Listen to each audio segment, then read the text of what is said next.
Welcome to our review of BMW's F900R. Yes, we know that's not a BMW F900R.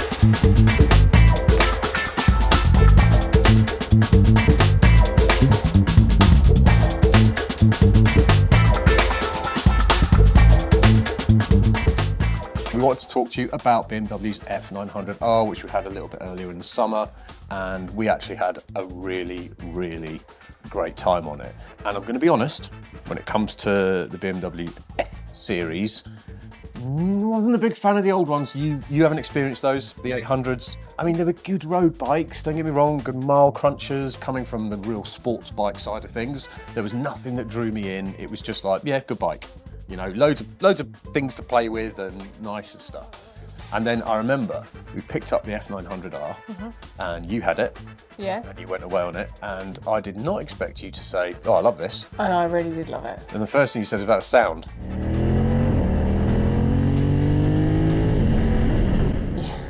Sounded amazing. It felt amazing. I took it to the ABR festival. You did? Do you know what was really good about it? Navigation.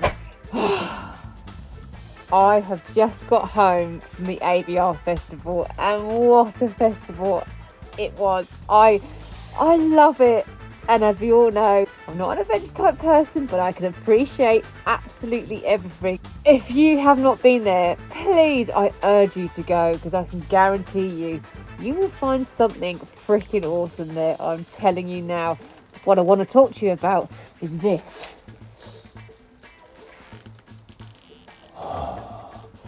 The noise, the tune, the sound. Oh man, it's amazing. And unfortunately, I couldn't have my wingman today or this weekend. Beach couldn't make it to the ABR festival, so I had to find my own way there. But with the help of this. Now we all know I'm not very good at sat navs, I'm not very good at directions, but this, it told me what lane to go in, it told me when to come off. So it literally did what a proper sat-nav is meant to do.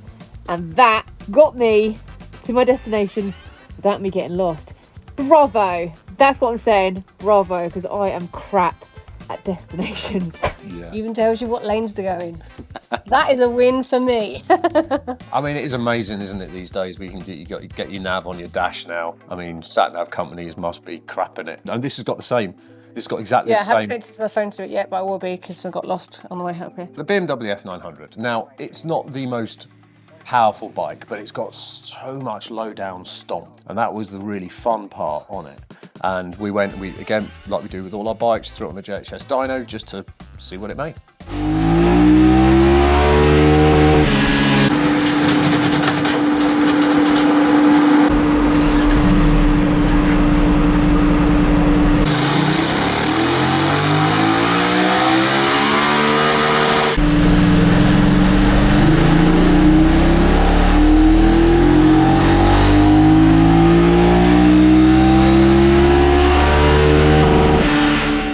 How are we doing? 96 best Sixth gear. in sixth gear. Yeah, fourth gear. It's set so it's really linear and smooth on its power delivery. 4 runs in fourth gear, and you couldn't get any better than that. Okay. It's not until you change to fifth gear that something changes and it puts on 5 to 10 horsepower more everywhere. And then same with sixth, much the same delivery. It's very flat, isn't it? It's Yeah, it's really flat. flat. Quite nice, huh? Lovely. I mean, look at that torque. That's Yeah, ridiculous. it's nice and flat. The gear change feels heavy. Yeah, you don't like the gear change, do you? It's not got a rubberized tip on the gear lever. 99% of bikes do. It's just heavy. Yeah. It's heavy to change gear. Well, you should try your quick shifters. Well, I will have it next week, won't I? But I feel like it's got one. really. You're like, come on. But you say it's quite light on its toes, though, to handle. Well, it's fine, lovely. It's lovely. Performance delivery, I mean, you couldn't ask for anything better. No. For torque, flatness of torque from 4,000 RPM Oh no, look at it. all the way through, it's 60 foot-pound. What better are you going to get? Oh well, it would only be better if it was in newton meters. 83 83. peak. I work in foot-pounds. Yeah, I know you do. because you're in the Victorian age. This is flat all the way through, so that's some serious work. Yeah. Yeah, the motor feels smooth to ride. It accelerates fast. Bottom 4 gears, 5th and 6th, they're like overdrive gears. They feel like, but then we're getting a big hike in performance change. Especially 5th gear, isn't it? You get Yeah. a big jump in 5th gear. Thank you very much, William. Sorry. Have yourself a nice day. So there you go. Not really super powerful bike, but loads and loads of usable torque. And it's funny because the not loads of power thing, but the loads of usable torque thing really came into play when we were at Coombe once, especially when you were trying to overtake that guy on 1,000. I can't remember what it was. The great thing about the BMW, it'll punch out of turns. You might have seen the BMW F900 Cup on telly and the racing. You see him punching out of turns, top speed. They look a little slow and whatever. That's him. Whoop. Yeah, but this was the thing. So coming out of the final turn at Castle Coombe, you'd be behind, a bunch of thousands, and you'd come out and you'd nail it, and it would keep up with them, and then just like, and then you wouldn't quite be close enough to outbrake them at the next turn because they had so much more stomp. And whilst I found it fun, engine-wise, I did find that a tiny bit frustrating. Yeah. That was a little bit frustrating, but it was still fun. And then I really enjoyed following you, trying to get past, and you had to figure out, how can I get past this guy? Because you were faster than him into turns, you're faster than him out of turns, Yeah, but and then get away. Yeah, he'd get away from you, and you actually did him out of a turn. Yeah, I know. What's the turn? You actually did him out of a turn, going round the outside of it. Yeah, it was really good. I enjoyed watching that. That was fun. But that's track, right? That's on track, and yeah, we can have a little moan. If you're on a much tighter track, I think it would be awesome because the handling as well. So the maneuverability, the handling, everything about it was easy Yeah.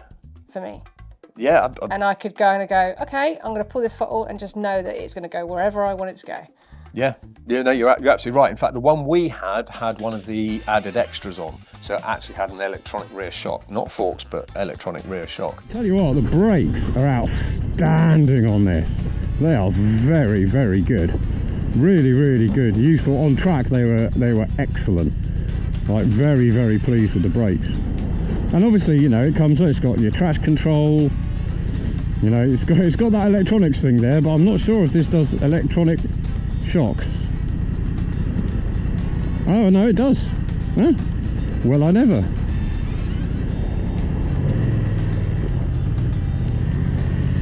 Okay, oh yeah, I can feel that. Woo! Oh, I like that. That's nice. And you could really tell on the road, it was just so, the rear was so plush, you used to just deal with everything. Yeah. And the same on track. Yeah. Well, that's what I liked about the modes. Some modes, when you start going, then you can start feeling what mode you're in. But it was an instant feel. You put it in rain mode, road mode, dynamic, and dynamic pro. You can feel it changing underneath you, even at standstill. Yeah. Same with that, really, isn't it? Same deal. Yeah. It literally goes tight when you put dynamic pro, it tightens up. Yeah, it does. It kind of gets more aggressive. But in the rain, it kind of goes, okay, let's just chill, but have a little bit of fun at the same time. Brakes, excellent. It came on really good tyres. It came on some Pirelli Rossos as well. So the tyres are really, really good. And overall, I just thought, I love it when you have almost no expectations. No. And I think the first time I'd really seen the BMW Cup, I didn't watch a very good race. I was watching the race going, God, that was dull. Yeah. Me too. But I've seen loads of good ones since then. But the first one I watched, I was like... This is what I said to a lot of the people. I said, I can see why there's a series in the British Superbike, because you can really, really race these and have so much fun. Yeah. I like a bike that gives me confidence, and that gave me confidence on track. But there were some kind of annoying things. As soon as we dropped the tyre pressures on track, it came up with this big warning that would not F off. Right, okay. And so I was riding around doing my first ever, because the first time I ever rode it, I sat on it and I went out around Castle Coombe. That was the first time ever. Tyre pressure does not match point setup. That's because we've dropped the tyres for track. Stop immediately and check tyre pressures. Trying everything to get rid of it. And it kept coming up. So then we got off and we put our kind of like usual recommended road pressures in 36, 36. We're using 36, 36. Now you probably can see that it's flashing at me. That's because it's telling me the tyres don't have enough air in them, which is bullshit because I've literally just pumped them up since dropping the pressures down a bit on track. But either it's not caught up yet, or I haven't put what it deemed suitable in. Well, I'm just going to say, Mr. Flashing Light, that's bollocks. And the bloody thing was still coming up, and it was starting to really, really annoy me. It wasn't until a few days later that I realised you can actually set the limits as to where it will annoy you. Oh, right, so where the warning light. Yeah, you can actually go in and set it to say at this PSI really pissed me off because it wouldn't matter how many times, get off. Anyway, so it took a while to figure that out, so mea culpa on that one. And then, of course, we have the joy of keyless systems. Is that one? That one's keyless, right? That one's keyless. Can you open the tank with? Look, this is what I say about manufacturers who do keyless keys. If you're going to do keyless, do all keyless, because you have to have the key to open the fuel tank on that as well. On this one? Yes. On that one, Fireblade was the same as well? upgrade was the same. Yeah. If you're going to have a keyless, just have keyless everything. Yeah, no, I couldn't agree more. It kind of defeats the object a little bit. Yeah. It's a tiny, tiny moan. But bikes are so good these days. I mean, you've got to moan about stuff. But we were here with the F900. I was here with the F900, and I was in somewhat of a rush because I had to get home, pick up my little boy. And because we wanted the lights on the bike when it was going on the round, the key was placed just up on the headstock. You can see what's coming, can't you? You can see what's coming, yeah. Recently I've been saying how much I don't mind keyless systems. I've started to get used to them. And this is when this shit happened. The key needed to be near it, so we placed the key here. Finishing the shoot, getting the bike back home and then getting my car to pick up my child from school was really tight. And I got ready to, as the bike was coming off the turntable, I planned to just go. And because I'm a frippin' idiot, I totally forgot. I was just like, I started the engine and left. And I've done like 6 miles. So where the key is for this bike, I do not know. To compound matters further, I'm supposed to be taking this back to BMW tomorrow. Yeah, that won't be happening. Not only that, because these things are, you know, usually well-oiled machines that needs everyone to do what they need to do at the same time, we have other bikes that need picking up tomorrow, and that's not going to happen. So I am absolutely acing it right now. Well done, Benjamin. Well done. And when it comes to keyless systems, you know how I said before I was starting to get used to keyless systems? This is the kind of shit I don't like about it, because when you muck up like an idiot and you're in a rush and you forget something, this is where it goes wrong. I've screwed the pooch, ladies and gents. I have properly screwed the pooch. I'm on my way home now. When I get home, I will not be able to start this bike anymore. So I basically got in a rush. The ignition was on, so everything was on, right? And I was in a hurry. So I literally basically got on here, on the bike, dressed, rolled it off and buggered off. And then about halfway into my journey, I got the message saying, key not on In range. And then I remembered what we'd done with the key. Now, by sheer absolute ridiculous luck, this man right here, he's behind the camera. He's currently waving whilst eating his lunch. Because that is how How rock and roll Johnny is. That's how present Johnny is right now. Johnny was like, he felt responsible for some insane reason. I don't know why. But I got a call. I got home. I went to pick my boy up. Like, parked the bike up. Was like, well, that's that, basically. Rang BMW, said I'm a complete idiot. And they were like, yes, you are. And then basically went to pick my boy up and I got a call. And it was Johnny saying, is it registration, blah, blah, blah, blah. He had found it. He'd gone out in his car, driven my route home, and found it a couple of miles from here. Yeah, about 2 miles, yeah. But I still get to have a tiny gripe about this. Go for it. Thank you. Because where the key fell off and where it came up saying key not in range was nearly a mile. So it took nearly a mile for it to register and go, oi! Whilst, yes, I'm a buffoon, by the same token, you know, you want it to be snapping. So we know this one here, this one here, we were just doing some stuff with it, and you literally went about 10 yards away, and it went, yeah, no key. Can we have the same on the F900R, please? And, sorry to pile on here, BMW, but we did have a little bit of a problem with the gearbox and the upshifter and the downshifter. You were the first person to point this out. You had trouble with the upshifts, didn't you? I always put that down to myself. It's so irritating. I had not major issues with the Honda, the Hornet, the Fireblade, the CBR, but I think it was because the gap between the foot peg and the actual shifter. Ah, okay. And that's what I just thought. I was just being one of those moments where I've just thought, is it my foot position? I don't know. Because then you went on track. And had no problem at all.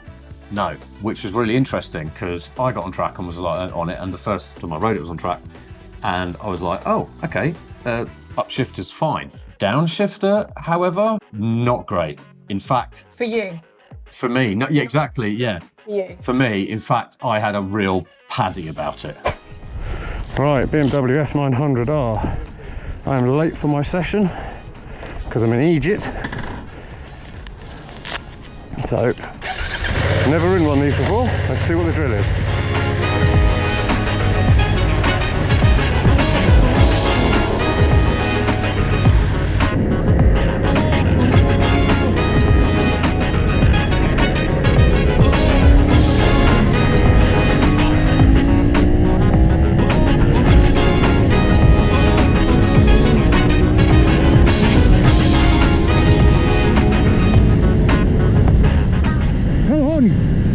Get down!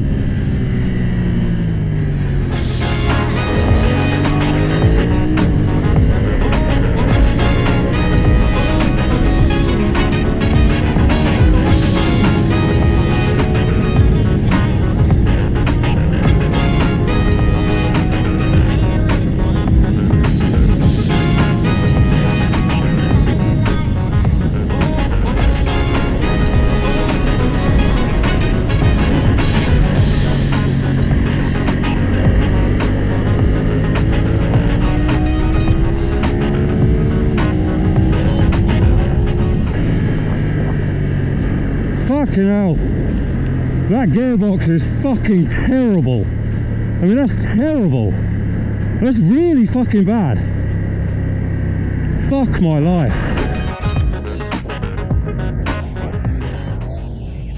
Yeah, I know some fast boys out. That's the worst gearbox I've ever used. No, not going up. Going up's fine, it's going down. I can't get it, I can't, I'm trying gently, I'm trying hard.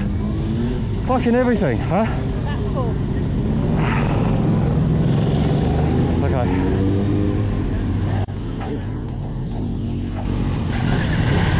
It's really horrible. It's horrible. Nasty. Horrible and nasty.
Going up is fine, absolutely fine, on track. Going down is so horrible. How the hell do they race these? I'm trying to do it kind of, because sometimes you just touch it and it goes down, and then other times you do it, it's just not going down gears. It is fucking horrible. The rest of the bike, really good.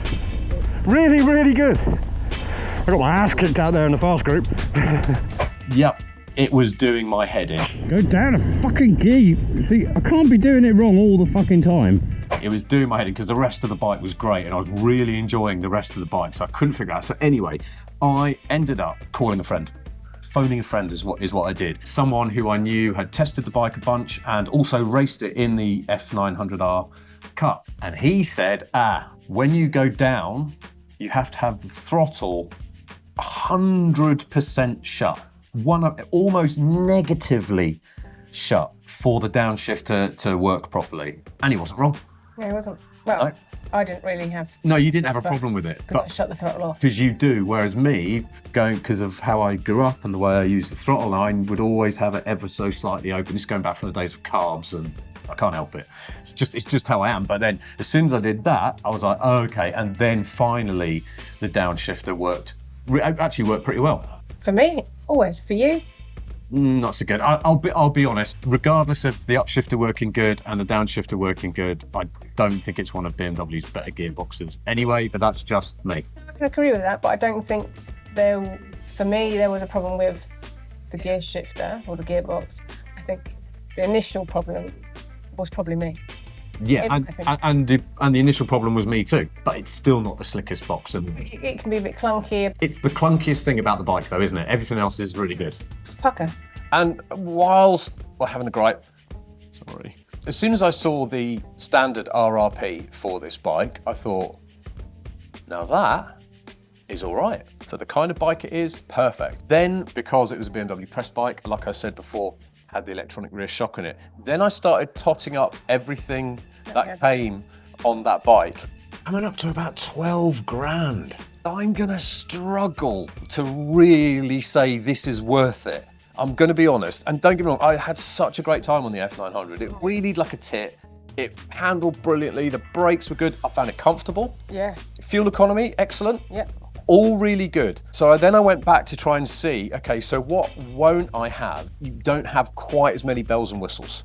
You know, you might not have some of the modes and whatnot, but actually what it comes with for the standard RRP, I think is good enough. And I think it's a really good bike for that money. I'll agree. Excellent, we're all agreed. I think you might come into trouble if you're doing, I mean, does it strike you as a long distance bike?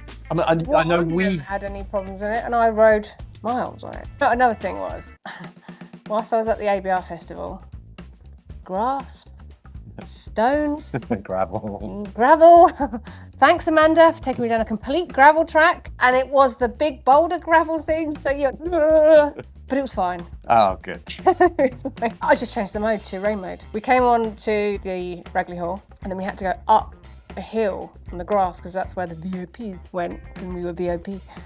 And Amanda's there on a Tracer. just doing her thing, and I'm like, oh my god, sweating. Please don't drop it. Set the bike to mode, and it was just like, okay, this is actually. Because it softened it off all nicely. Yeah. There was a lot to like about that bike. I'm thinking Europe. Is it too city upright for too long, or is it just because I'm particularly tall that I might be thinking that? I think it's because you're particularly tall. For me, I found it really comfortable. It wasn't too city uppy, I didn't find. Right. Okay. Didn't find it was, but there was a slight aggressive seating position with this. Not as much as that one. Again, not expecting much, and it came along, and after I was like kind of sad to see it go when we gave it back. As was I. When I first picked up this bike, I looked at it thinking, oh, am I going to do this? Meh. And it's another bike that gave me the. It did shock me. I was surprised how much I, one, gelled of it, two, loved it. I think I loved it more because of the sat-nav. But it gave me great feeling, it gave me great confidence, and I could do probably more on the F900 than I do with some of the sports bikes, especially on track. Me too. At the end of the day, because on track, at Castle Combe especially, just absolutely pinned. Yeah. Pinned everywhere. And as I say, going around corners on a long-term Suzuki, it's quite difficult for me. It feels heavy. Yeah.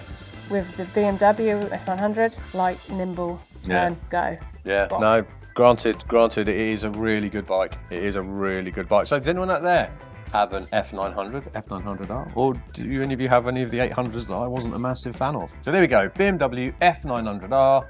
These two wheels feels Surprising. she's not wrong. Bye.